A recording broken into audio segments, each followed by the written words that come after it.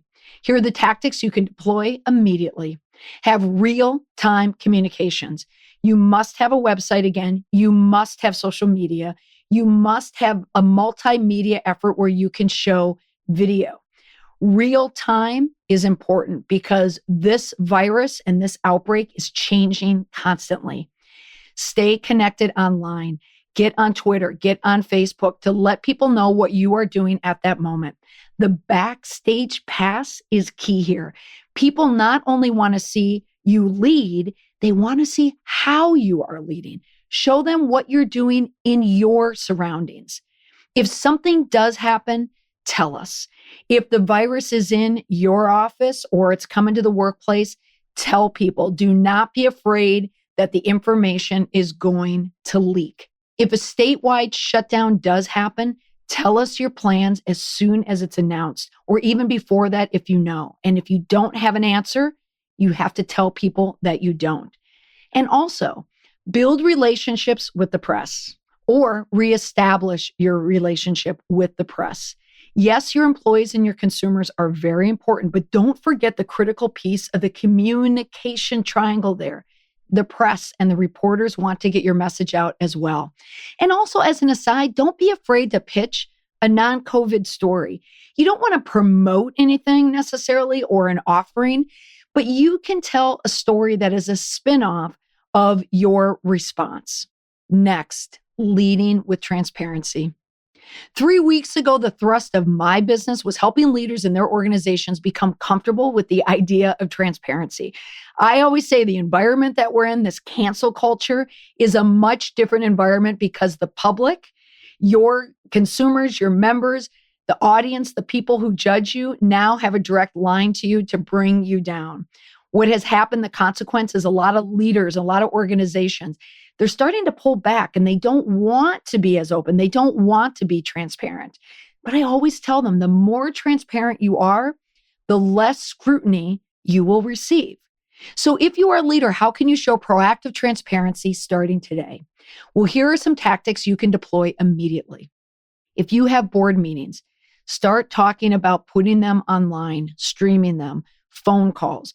Some boards are getting up and running on the technology that they're going to be using, but know this, after the peak of this virus, communication, streaming communication is going to be the new normal. If you were a board of directors that did not typically let customers in or your members in, but now you can stream your meetings with each other, expect your members to start asking, well, why can't you stream it with us? Next, leading with people in mind, not profit. Be a part of a broader solution. As a corporate citizen for a nonprofit, a cooperative, you should support others in your community, your supply chain, industry, and local government. Consider how your business, your organization can contribute to the greater good, be it healthcare, communications, food, or some other type of domain. Focus on the intersection between all of the social needs in your community, in your business community, or in your actual community, in your capabilities as a business. In other words, you want to live and serve your purpose. Now, what does this look like? As a Delta flyer, I'm getting a lot of messages from Delta and the CEO. Ed Bastian sends out frequent messages about what is happening and how the response to the coronavirus. But also, I noticed that he cut his salary. And sure enough, all of the airline CEOs did the same. So they're foregoing compensation over the next 6 months. Alaska Air, United, Southwest, JetBlue. You get the idea. If you are a CEO who can't take a pay cut, Where do you show your active service? Here's a clip from a social savvy CEO who puts his members first in a series of videos he shares on social media. Hi, this is Sean, the CEO of SEMO Electric Cooperative. I just wanted to take a moment to update you on a couple of things. One, we have a pending storm that's headed our way to southeast Missouri. Team SEMO is prepared for that. The wind's starting to blow, the rain's starting to come down. We're watching the weather. We just ask that you take a moment to fill your gas tanks, charge your phones, and be prepared should we have severe weather. The second thing is COVID-19. We've taken a lot of steps to help stop the spread of coronavirus. It's been hard on our staff, but we know that you count on us to help make your life better with electricity and fiber broadband. At the start of the COVID crisis, there was a storm in southeast Missouri, and CEO Sean Van Slyke was on it. At the Electric Cooperative's website, you can see a direct link to all of the pandemic info you need. He also posts videos across all the channels. Sean Van Slyke leads with a people-first mentality. He cares as much for his employees and vendors as he does his members. The CEO of Zoom, Eric Yuan, managed the brand and understood where his product fit in the crisis.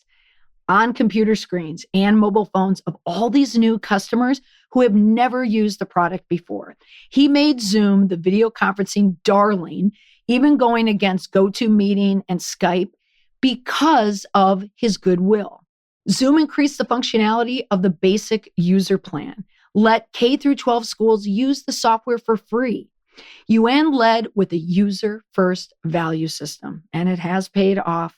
With amazing press, the stock soared, and it has that good juju it needs to emerge as the leading video conferencing provider after this virus subsides. Let's hope it happens soon. So the list: compassion, communications, flexibility, information, speed, honesty, leading with people in mind and not profit. So there you have it, 7 ways to inspire confidence for leaders in the time of the coronavirus. That's all for this week on the podcast. Next week is our final episode for the COVID-19 communication series.